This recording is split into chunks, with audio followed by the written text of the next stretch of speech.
Bethany Mota, a YouTuber who shaped the early era of beauty and lifestyle content from 2009 to the mid-2010s and became a major role model and trendsetter for teen audiences worldwide. Bethany was seriously the queen of routine videos. I'm talking morning, after school, night routines. She was giving us everything. We even got different routines depending on the time of year or if it was a holiday or during winter break. And when I was in middle school, I was eating all of these up. She was there for the early DIY phases of YouTube. She had me cutting up shirts and making bows with random scraps of fabric that would just immediately come apart because I couldn't sew or be trusted with a hot glue gun. The haul videos with the decorations for each season, like Girlie was redecorating her entire room for Halloween at some point. Her clothing hauls were also a staple in her content. We know that Bethany was on it when it came to fashion trends, and watching some of her old videos and seeing the clothing she was holding up, like this mustache sweater, like come on, the nostalgia is crazy.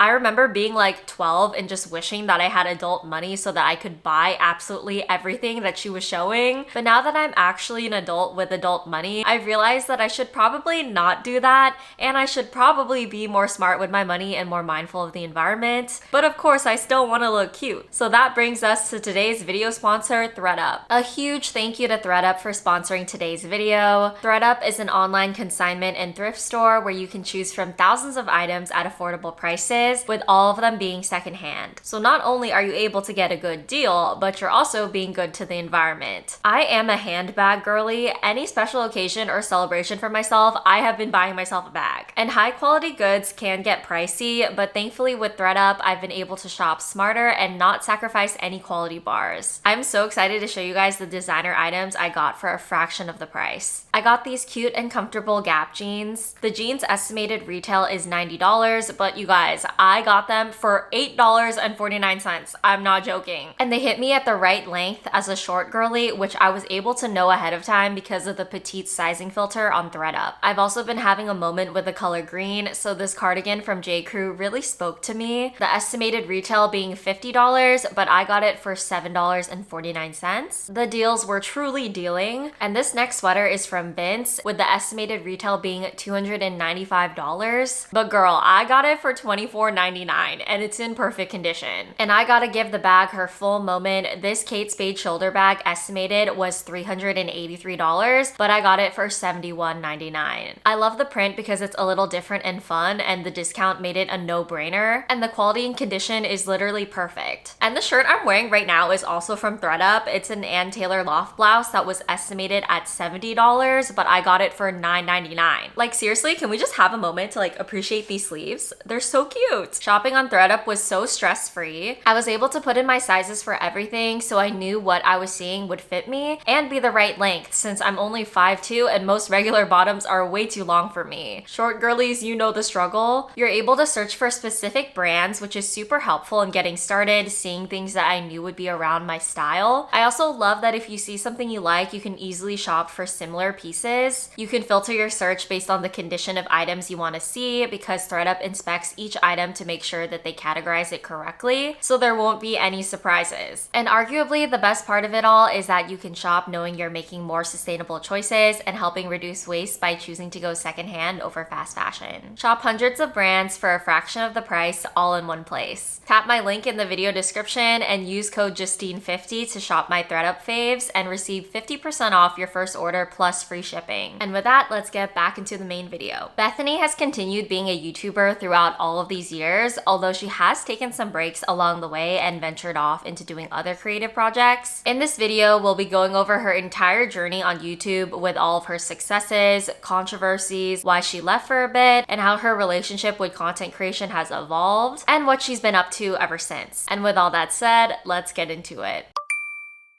Bethany started her YouTube channel in 2009 when she was just 13 years old. At the start, her channel name was MacBarbie07, and her first video was a Mac and Sephora haul. She didn't really have one super viral video to just propel her into this stardom. There was just constant growth from the beginning. By 2015, she had over 9.5 million subscribers and had solidified herself as one of the most influential beauty and lifestyle creators of the era. Her peak subscriber count would hit around 12.7 million, million, but nowadays she's settled down to around 9 million. I would say she really was one of the first influencer blueprints. Her supporters were called motivators, which is a play on words with her last name being Mota. She always had a very cheerful and happy energy in her videos, no matter if she was doing a routine, a DIY, a haul, or decorating. It really appealed to the middle school, early high school crowd at the time, which was literally me during her peak era. There was definitely an older sister vibe to her that just made you really trust her opinion. It's not like she was ever the best at makeup or the best DIYer there ever was, but the way that she packaged all of the content made it really appealing. At least for me, I never watched her because I thought she was like this revolutionary in any of those fields of content that she made. I just watched her because I genuinely liked her. And that's not me trying to say that she wasn't talented. I think it requires a lot of talent and skill to build that kind of persona for yourself and be so likable at that large scale. She said that she didn't even realize the true impact that she had until later in her career when she got a little bit older. Bethany has said that she started her YouTube channel in part as a response to some online bullying that she experienced when she was around 12. Some people that she thought were her friends had made a degrading page about her online that criticized her appearance. She says that this heavily affected her self-esteem and she was pretty lonely. She initially hesitated to start her YouTube channel because she was worried about more criticism from her peers, but she ultimately realized that she wasn't gonna let bullies control her life and she went for it anyways. Making videos was her way to express herself and helped rebuild her confidence, which is super apparent when you see her early videos compared to later when she grew a following and a huge community of supporters. In her early videos, she talks really softly and slowly, but later on her videos become way more energetic and full of personality. Bethany's success on YouTube brought her to making appearances on other channels as well. She had a series on the Awesomeness TV channel called Make Me Over, where she would essentially show up to fans' homes and give them makeovers, including getting them new clothes and getting their hair and makeup done. She was also on Awesomeness TV show's IMO, which was essentially the teenage version of the talk show The View, where instead there would be popular YouTubers or young stars that would discuss trending topics. Apparently, YouTube actually had a partnership with Awesomeness TV in the beginning, where they helped them connect with these early YouTube stars and younger audiences, and essentially supported them in becoming this YouTube multi-channel network targeting teens and preteens. YouTube benefited from this by Awesomeness TV producing high-quality content to maintain and grow the younger audiences, which then increased YouTube's advertising opportunities and more. Which makes sense when you think just about how Awesomeness TV was able to connect with all of these early YouTube stars. Bethany was also selected to be a part of YouTube's first advertising campaign back in 2014. That same year, she went on her Motivator Tour, which was a meet and greet tour across the United States. Business Insider estimated that in January 2014, Bethany was making $40,000 a month on her YouTube videos, and that doesn't include brand deals or other forms of income. Speaking of brands, one big collaboration that Bethany did that you can't talk about Bethany without also talking about is her Aeropostale line. She worked with them from 2013 to early 2016, launching exclusive clothing and jewelry lines. I think at one point she even had a perfume come out. I remember Aeropostale being one of those girlies back then, not like how it is now. Like, I remember going to the mall in middle school, I was hitting up Aeropostale, Hollister, Abercrombie, Forever 21, H&M, just completely eating that up. Bethany went on Ryan Higa's podcast in 2019 and said that her deal with them just started as a casual meeting. She did a few meet and greets with them that did really well, so then they said that they wanted to work with her on more stuff. She picked a few items from their existing line as her top picks and they all sold out, so then they moved forward with a full partnership. The line was super successful. She was 17 or 18 when this all happened, working with a bunch of adults. She said that it happened super quickly, she didn't really process it, and wasn't really aware of how big of a deal it was, especially at the time for YouTubers when brand deals and collaborations weren't as mainstream. Although people do say that this collaboration was huge and successful, it ultimately wasn't enough to save the brand altogether. Aeropostale was dying out in its last few years, and just a couple months after their last drop with Bethany in 2016, they filed for bankruptcy. The team was just too heavy for Bethany to carry. I mean, they're still alive now, and I see some stores still around today,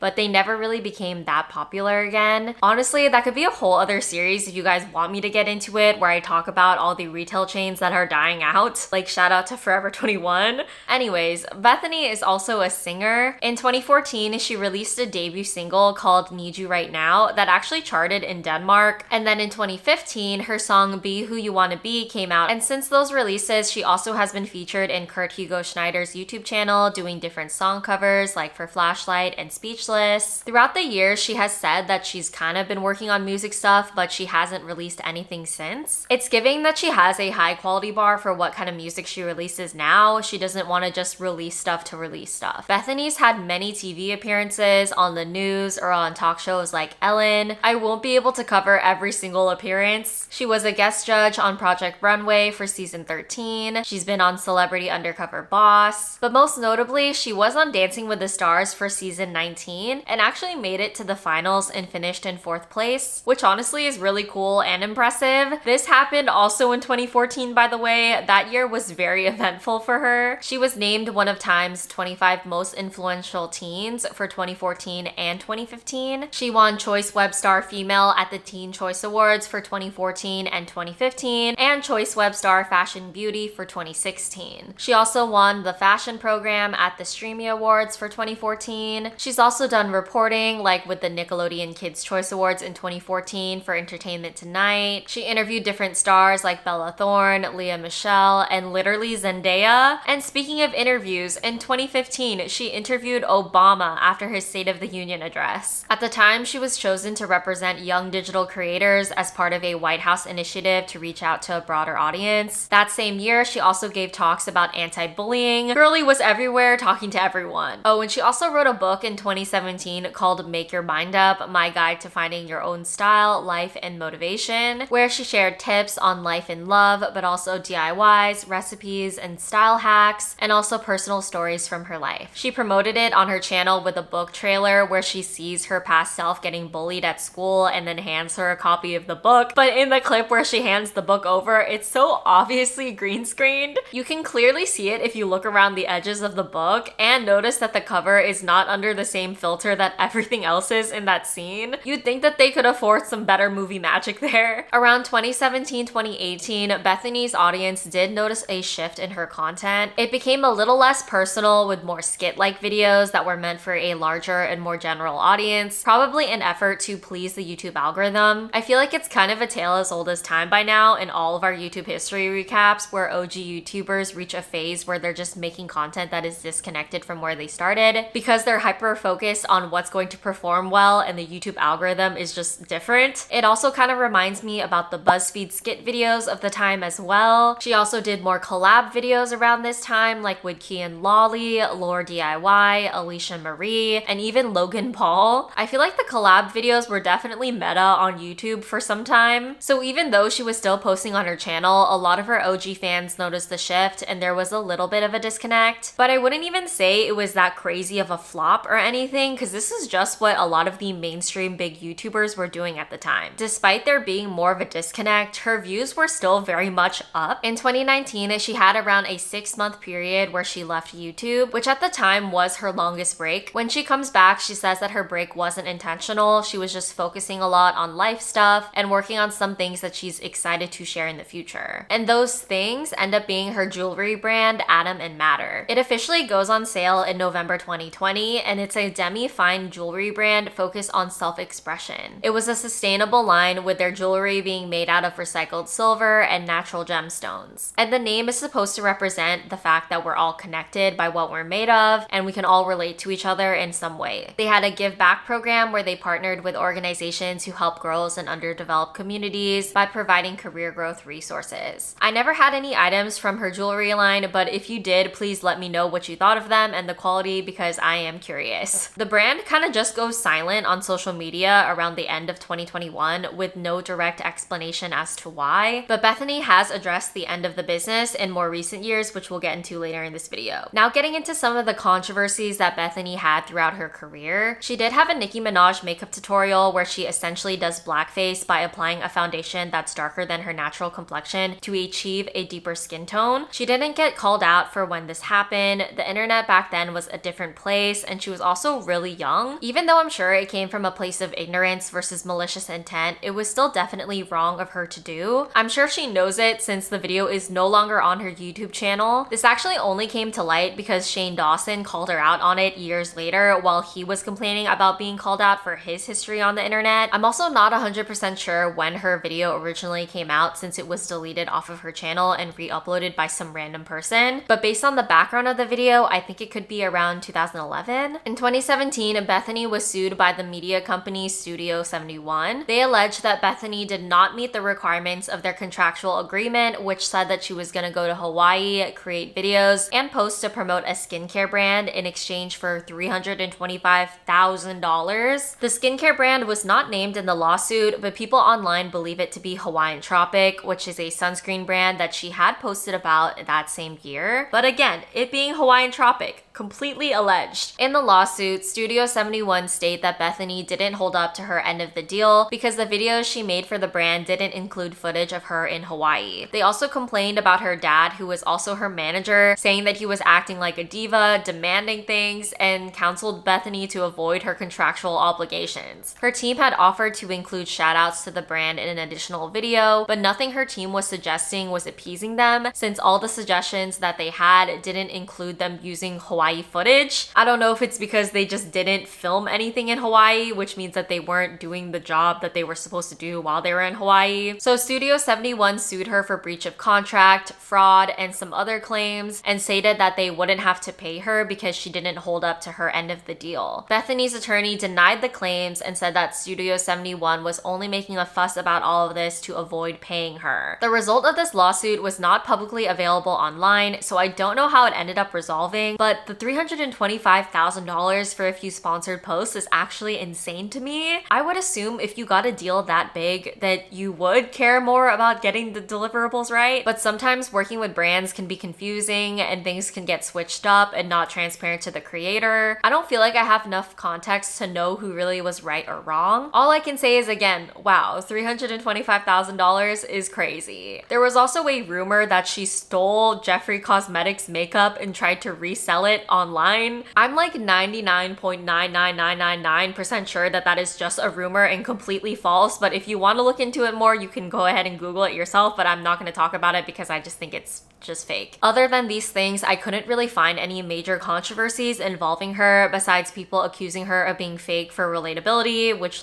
I feel like that's just haters being haters. Something semi-controversial is her long-term relationship with Dominic Sandoval, aka D-Trix. D-Trix is a YouTuber and professional dancer that we also mentioned in our Nigahiga video since he's friends with Ryan Higa. The only reason I say it's a bit controversial is because of the 10-year age gap, with them first getting together when she was 21 and he was 31. I personally don't love large age gap relationships. I mean, everyone's an adult, so you do you, and especially the older both people are, then the less weird I think it is. I do typically think that 21 and 31 is not a great age gap to get together because the life stages are just so different, but I'm also not gonna shit on their specific relationship because I don't know it. They're adults, everyone's different. So if you ask me how I feel in general, it's not the greenest flag, but truly to each their own. So they first got together in 2016, they dated for about a year, broke up, and then around 8 months later, they rekindled things and got back together. He wrote her a song and officially asked her to get back together in a video titled She Said Yes, which is clickbait because it's not an engagement. And they had also been back together for a while at that point, but they just decided to make a video about it to announce it. They have also written a song together to address the haters and poke fun at the fact that they're 10 years apart. They titled that video with She's 23, I'm 33. As of now, they are still together, and to my knowledge, they are not engaged. Hold the phone, you guys. While I was editing, I was looking at Bethany's recent Instagram post again, and one of the photos is of her and D-Trix. I was like, oh, that's cute. But then I looked at the tags and I saw that they had a legit professional photographer take that picture. And then looking at the photographer's page, it's mostly like weddings and engagement photos. So why would they have professional photos taken by a wedding photographer if they weren't engaged? I'm not saying anything for sure, but it just seems a little interesting and I wanted to share. So like we mentioned earlier, Bethany has taken some breaks from YouTube throughout the years, some breaks being longer than others. In her 2019 to 2021 era, she spoke a lot more openly about burnout and breaks. On Ryan Higa's podcast, she shared that she first started feeling burnout around the end of 2014, since at that point she had been grinding for years. She had no social life, no friends, and she was putting out 3 videos a week. She said that she was so in it that she lost a part of herself and wasn't able to be her full self for her audience, and thinks that they definitely could tell. She found herself getting anxious when she would experience things that were were cool and didn't record it. It was like she couldn't be there in the moment because she was always thinking about posting. She wanted to enjoy life and actually be excited about living. So she took a step back and took a break, and people would be confused because she never really said why she needed the breaks. She would just occasionally take them, but she would use that time to check in with herself and appreciate things outside of social media. And getting back into it, she realized that she doesn't have to always post the most perfect thing in the world. As long as she enjoyed it, it was enough. She had to shift her mindset because it had definitely gotten to a point where she didn't enjoy posting because it was all just super stressful. When she promoted her jewelry brand, she also shared some insights on why she took a step back. She said that she had lost her identity in some ways and was confused on who she was and what she wanted to show to the world. She needed time to step away and grow so that she felt comfortable with who she was presenting to the world and so that it would be authentic. Then there was a time period where she had removed a lot of old videos on her channel and people noticed. I'm not exactly sure how long they were gone, but in a 2021 Q&A, she addresses it and puts the videos back up. She said that she didn't know anyone was even going to notice, but she ended up getting a ton of DMs and comments asking her about it. She had taken the videos down because she was subconsciously trying to block out a certain era of her YouTube career because she felt like it was holding her back and wouldn't allow her to evolve as a content creator today. But now she realized that it's not the right way to go about things, and she does love these older videos and is proud of everything that she's created. She says she knows that just because things are different now doesn't mean she needs to block out that old time frame because it was also a great time. She has since been posting on and off, but her last video was from 2022, so it has been quite a while. But that doesn't mean that she's been completely MIA by any means. Since her time off of YouTube, she's still been active online with hosting and appearing on different podcasts. Bethany was the host for both seasons of the show Follow Me, which is a reality TV show for aspiring influencers where they compete by doing different content challenges to be the next social media star and win $50,000. I haven't watched the show, but it is kind of giving me instant influencer vibes or internet icon. I don't know if the show is gonna have a season 3. I saw some casting calls for it online that started last year, but I haven't seen any official promo or a release date for it. In some 2024 interviews, Bethany has said that she really enjoys hosting since she had always been used to being directly in stuff as the star, and she really likes the fact that she can be a part of a bigger production and not be the main focus and be able to support other people on their journeys. She's also spoken about her breaks from YouTube and that she's become more relaxed overall, posting when she wants and just taking breaks when she wants, and how it's been nice to have time outside of YouTube to design or sing or, like we just said, host. She's addressed what happened to Atom&Matter, saying that it was a good experience and she was very excited to do it, but ultimately it just fizzled out. There's not too much to say. Starting a business is a lot, and it was her first time creating a brand herself from top to bottom. She eventually realized that it wasn't the right fit and wasn't going to be a long-term thing that she wanted to do, so she paused things. Regardless of how it ended, she still feels really good about it since she learned a lot, and it's natural when doing new ventures that there's going to be failures or things that don't work out. And if she ever decides to bring it back, she says that she will let the people know. While she's currently on a break from YouTube, she doesn't ever see herself fully leaving it. She says that YouTube is her home and she sees herself as a YouTube creator. She loves the format of it and thinks it's one of the best platforms to be on. This interview happened back in September 2024, and she said that she was working on a series for her channel and relaunching it in a way that would be different than anything she's done in the past. So I guess we'll just have to wait and see what that ends up being if she's still working on it. As of filming this video, she still hasn't posted on her YouTube channel since 2022, but in March 2025, she tweeted asking people for podcast topic ideas, so there could potentially be a podcast in our future. And she posted in July 2025 on Instagram a photo carousel showing Labubu's, her and Dom, spending time with family, etc. So she seems happy, she's vibing, that's all we can hope for. So Bethany Mota was a huge early YouTube star and has managed to keep up a solid following throughout the years. And even though now she doesn't post consistently, people have not forgotten her by any means. And honestly, I expect that when she does return to YouTube, she's still gonna have a sizable audience tuning in. She's just that iconic at this point, and I'm excited to see what she comes back with. And honestly, I'm never not gonna be shook about just how much money influencers are making, especially what YouTube used to pay out. Like, the early YouTubers were making bank. But I mean, get that bag, sis. And speaking of getting that bag, don't forget to check out ThredUp if you want a cute designer bag like mine. Remember that you guys can shop hundreds of brands for a fraction of the price, all in one place. Tap my link in the description and use code Justine50 to shop my ThreadUp faves and receive 50% off your first order plus free shipping. I bookmarked some really cute pieces for you guys, especially the bags. Let me know what you guys think in the comments, like and subscribe to support the channel, and I will see you guys next time. Bye!